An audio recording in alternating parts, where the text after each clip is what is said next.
Salut, c'est Cyril de Web de Fou, j'espère que tu vas bien aujourd'hui. On se retrouve pour un nouveau podcast pour voir ensemble les hacks du mailing. Je vais t'expliquer dans ce podcast quels sont les petits hacks que moi j'ai trouvés dans l'email. Je vais pas te parler de hacks, d'astuces ou quoi, je vais te parler de véritables hacks, des trucs où on va parler d'URL, de scrapping, etc. Tu vas voir, je vais t'expliquer ça. Juste avant, tu connais le truc, tu cliques sur le bouton s'abonner, et ben tu t'abonnes en fait en cliquant dessus, c'est super, puis t'actives la petite cloche, c'est sur YouTube, et puis tu vas dans la description, il y a un lien, ça s'appelle Rejoins mes contacts privés, tu cliques dessus, tu mets ton email, et tous les matins, tu restes informé de tous les podcasts qui sortent, et puis ces podcasts, tu vas les écouter avec attention parce que très souvent, ils révèlent de la forte valeur ajoutée qui risque de changer ta vie et ton business, crois-moi. Ok ? Allez, on y va. J'ai essayé de varier l'intro, mais je pense que l'exercice a été complètement loupé, mais je vais pas la refaire, c'est pas grave. Bon, écoute, alors on va parler du hack mailing. Qu'est-ce que c'est ? Alors, je te rentre tout de suite dans le sujet, ça risque d'être très très court aujourd'hui. Alors, les hacks du mailing, c'est quoi ? Je peux t'en donner plein. Il y a par exemple le fait que quand tu reçois un email d'un spam, on peut imaginer un spam, mais pas forcément un spam, tu reçois un email. Des fois, tu as des images dans les emails, et quand tu fais clic droit dans ton mail et que tu regardes copier l'URL et que tu la mets dans un navigateur, tu vas te rendre compte qu'il y a des images, je sais pas, tu vas avoir ton nom de domaine.fr /image/01.jpg. Et pense à essayer d'alterner ça en mettant 02, 03, 04. Et des fois, tu peux te retrouver avec une banque d'images qui est assez exceptionnelle. Alors derrière, pour récupérer l'ensemble de ces images, il faut faire un petit script. Mais sur 5euros.com, tu peux trouver ça pour 5 euros. Quelqu'un qui peut te le faire. Et ce que je veux te dire là-dedans, c'est que tu peux récupérer des banques d'images colossales. Alors bien évidemment, il faut faire attention aux images libres de droit. Tu fais pas ça en recevant des images de voyage privé, bien sûr. Mais je te parle de mecs qui envoient des emails de spam et qui, eux, par exemple, se gênent pas pour prendre des images trouvées. Parce que tu as des banques d'images gratuites, mais il y en a également d'autres que tu ne connais pas. Et donc, quand tu reçois des emails, moi j'aime bien faire ça. Je regarde un peu mes emails une fois par semaine, mes spams, etc. Enfin, une fois par jour, ça dépend. Et je regarde un peu s'il n'y a pas des petits hacks dans les URL. Moi, c'est des trucs que j'aime beaucoup parce que des fois, on s'en rend pas compte, mais dans les URL, il y a des hacks qui peuvent vraiment révéler plein de choses. Si tu as suivi ma formation 30 000 emails par jour, tu sais de quoi je parle. Et des fois, quand tu vas un peu plus loin, tu te rends compte que tu peux trouver vraiment des pépites, quoi. D'ailleurs, à ce sujet, je t'ai trouvé une pépite avec une technique comme ça dans la formation de la semaine. C'est celle qui est dans la description. Tu cliques dessus, tu vas voir, tu vas récupérer des bases de 50 000 emails, que ce soit français, italien, Espagne, bon bref, tout ça.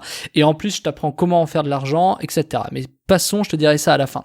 Pour te dire que quand tu as des petits hacks comme ça dans tes emails, t'as des trucs qui sont assez extraordinaires parce que tu peux remonter à beaucoup d'informations. Tu peux remonter, par exemple, au fait que tu peux peut-être arriver, si tu veux, si tu changes pas que le numéro d'image, mais tu changes peut-être le chemin, tu peux arriver à des endroits que tu imagines même pas. Je vais pas trop rentrer dans le détail, mais voilà, des fois tu trouves des listes entières de peut-être de kit email, tu vois, quand des fois tu manques d'inspiration, c'est quelque chose qui est vraiment génial. Bref, c'est du petit lait.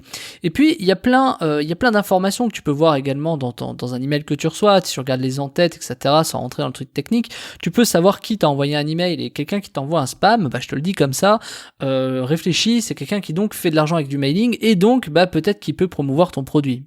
Là, ça peut paraître bête, mais pourquoi pas. Donc tu remontes à lui avec un Wiz, c'est-à-dire que tu vas sur who.is, who.is, tu mets le nom de domaine par lequel il t'envoie un email. Par exemple, ça peut être, je sais pas moi, tu vois, cyril@webdefou.fr. Donc tu mets webdefou.fr dans Wiz, tu trouves l'email, tu contactes la personne, tu dis hey, apparemment tu relais des trucs par email, j'aimerais bien que tu relais mon programme, tu vois, enfin mon produit si t'en as, etc. Ou même d'autres, hein, si tu peux faire de la sous-affiliation, c'est-à-dire tu peux prendre un lien d'affiliation, le transformer en un deuxième lien d'affiliation et le donner à cet emailer. Mais ça, c'est plein de petits hacks quand tu y réfléchis un peu, qui sont vraiment capitaux parce que tu peux vraiment faire beaucoup de choses avec des sujets comme ça. Et puis il y en a d'autres également, c'est-à-dire que tu peux te retrouver avec par exemple un email où dans cet email quand tu cliques, tu as un lien de clic. On va revenir sur ces liens, donc tout à l'heure on parlait des liens images, là on va parler des liens d'URL, des liens de tracking, les liens de clic. Quand tu cliques là-dessus, tu te rends compte que t'as une URL qui s'affiche et des fois, dans cette URL, tu vas pouvoir remonter jusqu'à la plateforme d'affiliation. Et c'est quoi qui est pertinent ? La pertinence, c'est que si tu reçois beaucoup de spam et que dans ces spams, t'as des choses qui sont pertinentes, c'est-à-dire un programme qui revient régulièrement, ça peut être l'occasion, toi aussi, de le relayer ce programme. C'est-à-dire que si t'en reçois beaucoup, je sais pas, t'as peut-être déjà reçu énormément de campagnes sur le Bitcoin dans tes spams, tu vois, j'en sais rien. Ça peut être l'occasion de regarder qui propose ce programme de Bitcoin. Bitcoin et peut-être de le relayer à ton tour, soit sur tes emails parce que tu aurais une base email, soit tout simplement sur ton site parce que tu as des sites, tu vois, j'en sais rien. Bref, en tout cas, mettre un lien d'affiliation sur ton site web. Donc du coup, c'est pour te dire que finalement, il y a énormément d'informations et tu as plein de petits hacks comme ça. Alors je vais te laisser y réfléchir à tous les autres qu'on peut trouver parce que ça faisait partie d'une formation que j'avais fait auparavant, mais c'est pour te montrer qu'il y a énormément de choses que tu peux trouver dans les emails. Et je te laisse vraiment réfléchir à ça, à quel point tu peux remonter, comment tu peux faire de l'argent avec des trucs comme ça. C'est-à-dire que, tu vois, tu peux même mettre finalement en relation, tu peux coupler les deux, je te donne le truc ultime, tu vois. C'est que finalement, t'as un mec qui t'envoie beaucoup de trucs de Bitcoin, tu reçois beaucoup de spam de, je sais pas, de machin, je sais pas, qu'est-ce que je peux dire j'ai pas dit, là, j'y crois, là, comme ça, j'ai pas dit de voyage privé.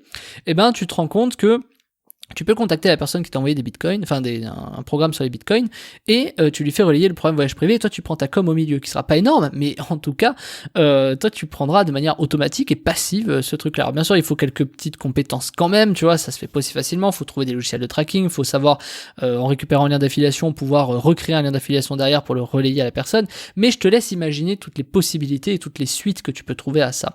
Et donc finalement, juste en recevant un email parfois, ou plusieurs emails dans tes spams, en regardant tes spams, tu peux te rendre compte qu'il y a quand même des petites mines d'or comme ça. Et moi, c'est comme ça que j'ai créé une mine d'or qui est assez extraordinaire, je trouve, parce que j'ai trouvé des hacks de dingue. Tu vois, je dis pas ça en péteux ou je dis pas ça pour me la péter, je dis ça en mode, quand tu fais vraiment attention à tout ce que tu reçois, parce que moi j'en reçois énormément, il se passe pas un mois sans que je trouve pas un truc bizarre, tu vois, ou un truc qui soit hyper pertinent pour mon business.